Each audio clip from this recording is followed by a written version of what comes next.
సమన్వయపరుచుకుంటూ ఎక్కడ కూడా ఎటువంటి గ్యాప్ లేకుండా ఎన్డీఏలో మేము భాగస్వాములుగా ఒక బాధ్యతతోటి గౌరవ ముఖ్యమంత్రి గారు, గౌరవ ఉప ముఖ్యమంత్రి గారు, అదేవిధంగా కేంద్రంలో నరేంద్ర మోడీ గారి నాయకత్వంలో నిధుల విషయంలో ఎక్కడ కొరత లేకుండా మేము చేస్తున్న కార్యక్రమాల్లో భాగంగా రాబోయే రోజుల్లో స్థానిక సంస్థల ఎన్నికలు కూడా సిద్ధమవుతా ఉన్నాం. ఈ కోణం నుంచి మనం చూసినప్పుడు ప్రతి ఒక్కరికి ఒక అవకాశం కల్పించే విధంగా ఎక్కడైతే స్థానికంగా నాయకత్వం ఉందో ఆ నాయకత్వాన్ని బలోపేతం చేసే విధంగా ఇక్కడ ఒక మాట మాత్రం నేను మీకు మీ దృష్టికి తీసుకొస్తున్నాను. ఎందుకంటే ఉదయం నుంచి చాలామంది నన్ను ఫోన్లు చేసి అడిగారు, ఒక పత్రికా వార్తలు వచ్చినాయని. వివిధ మాధ్యమాల్లో కానివ్వండి, పత్రికల్లో వచ్చిన విషయం కానివ్వండి, పవన్ కళ్యాణ్ గారు రాష్ట్ర ప్రజలను దృష్టిలో పెట్టుకుని సార్వత్రిక ఎన్నికలప్పుడు అవసరమైతే మనం తగ్గుదాం, ఏ ప్రాంతంలో మన అభ్యర్థులు ఉన్నారో పార్లమెంట్లో కానివ్వండి, శాసనసభలో కానివ్వండి, వాళ్ళందరికీ కూడా పోటీ చేసే అవకాశం ప్రతి ఒక్కరికి ఈ సందర్భంలో కల్పించలేకపోతామేమో. కానీ రాబోయే రోజుల్లో పార్టీని బలోపేతం చేసుకుంటూ ముందుకెళ్దాం. 2024లో జరిగిన ఎన్నికలు మాత్రం ఓటు చీలనివ్వం అనే మాట ఆయన ఇచ్చినందుకు దాన్ని గౌరవించుకుంటూ ఎక్కడ కూడా పొరపాటు లేకుండా ఆయన నిలబడ్డారు. సో కూటమిలో మేము 4 అడుగులు వెనకేసినా కూడా అది కూటమిలు బలపరచడానికి ఎన్డీఏ భాగస్వాములుగా మేము ఒక బాధ్యతతోటి ముందుకెళ్ళాం తప్ప అది ఈ రోజున కూడా స్థానిక సంస్థల్లో అదే రీతిలో ముందుకెళ్తున్నాను అనుకోవడం అది పొరపాటు. కాబట్టి జనసేన పార్టీలో ఉన్న మా నాయకులు, కార్యకర్తలు వివిధ ప్రాంతాల్లో మేము పర్యటించినప్పుడు వాళ్ళందరికీ కూడా రాబోయే రోజుల్లో కూడా మీకు పోటీ చేసే అవకాశం కల్పించడానికి కోసం తప్పకుండా మీ నాయకత్వం బలోపేతం అయ్యేటట్టు మీరు క్షేత్రస్థాయిలో పర్యటించండి, నిలబడండి. పవన్ కళ్యాణ్ గారు కోరేది కూడా ఒకటే, యువత ముందుకు రావాలి, మహిళలు ముందుకు రావాలి, రాజకీయంగా అందరికీ మనం చక్కటి అవకాశం కల్పించాలి. అటువంటి అద్భుతమైన ఒక వేదిక కష్టపడి జనసేన పార్టీ నిర్మాణం చేసినప్పటి నుంచి కూడా ప్రజల పక్షాన్ని నిలబడి పోరాటం చేస్తూనే ఉన్నారు. కాబట్టి అప్పుడు వర్తించిన ఫార్ములా ఈరోజు కూడా వర్తిస్తుందనే వార్త ఈరోజు వచ్చింది. అది కరెక్ట్ కాదు.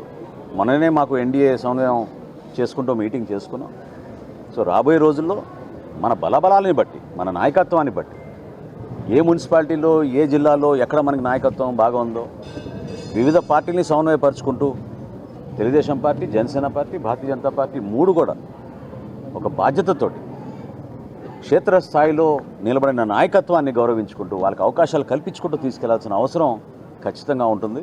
కాబట్టి సార్వత్రిక ఎన్నికల్లో జరిగిన సందర్భం, ఆ సమయం, ఆ రోజు మా పార్టీ అధ్యక్షులు పవన్ కళ్యాణ్ గారు తీసుకున్న నిర్ణయం రాష్ట్ర శ్రేయస్సు దృష్టిలో పెట్టుకుని, ప్రజల గురించి దృష్టిలో పెట్టుకుని, జగన్మోహన్ రెడ్డికి ప్రభుత్వాన్ని మనం వ్యతిరేకించాలంటే ఓటు చీలనివ్వకూడదనే ఆలోచనతో ఆయన తీసుకున్న నిర్ణయం అది ఆ రోజున.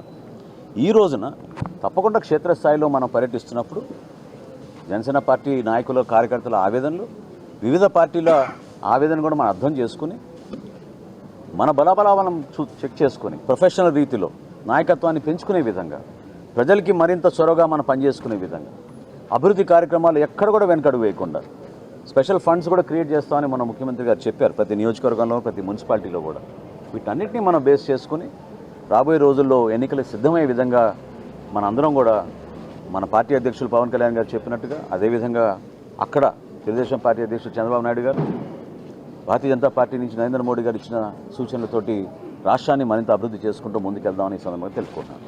సార్, స్థానిక సంస్థలు రాబోయే రోజుల్లో మరి కూటమిలో ఉన్నారు కాబట్టి మీరు ఏమన్నా వాటికి ఇప్పటివరకు రాష్ట్రంలో సర్దుబాట్లు ఏమన్నా జరిగింది? ఈ రోజు వరకు అటువంటి ఆలోచన ఇంకా రాలేదండి. ఎందుకంటే మొన్ననే మా మొదటి ఎన్డీఏ సమావేశం జరిగింది. 3 పార్టీలని సమన్వయపరచుకోవాలి. చిన్న చిన్న గ్యాప్స్ ఎక్కడ ఉంటే క్షేత్రస్థాయిలో వాటిని మనం సర్దిద్దుకోవాలి. నాయకత్వాన్ని పెంచే విధంగా పర్టికులర్గా యువతకు, మహిళలకు మనం ప్రాధాన్యత ఇచ్చుకుంటూ క్షేత్రస్థాయిలో కష్టపడి పనిచేసిన కార్యకర్తగా గౌరవం వచ్చే విధంగా 100% పార్టీలు బాధ్యత అది నిలబెట్టుకోవాలి. వాళ్ళకి ఆ విధమైన భరోసా కూడా కల్పించాలి. కాబట్టి రాబోయే రోజుల్లో తప్పకుండా ఒక ప్రొఫెషనల్ విధానంలో క్షేత్రస్థాయిలో పనిచేసిన మన కార్యకర్తల, నాయకుల్ని గుర్తించి ప్రతి జిల్లాలో కూడా కమిటీలు వేసుకుంటున్నాం సమన్వయపరుచుకుంటూ. ప్రతి పార్లమెంట్కి ఒక కమిటీ వేస్తున్నాం. ఆ సమన్వయపరుచుకున్న తర్వాత ఆ వివరాలు బేస్ చేసుకుని ఎవరికి ఎటువంటి పరిస్థితుల్లో మనం ఎవరికి సీట్లు ఇవ్వగలుగుతాం, ఏం చేద్దాం, సెలక్షన్ ఎట్లా ఉంటుందని దానిపైన మేము చర్చించుకుంటాం. Thank you.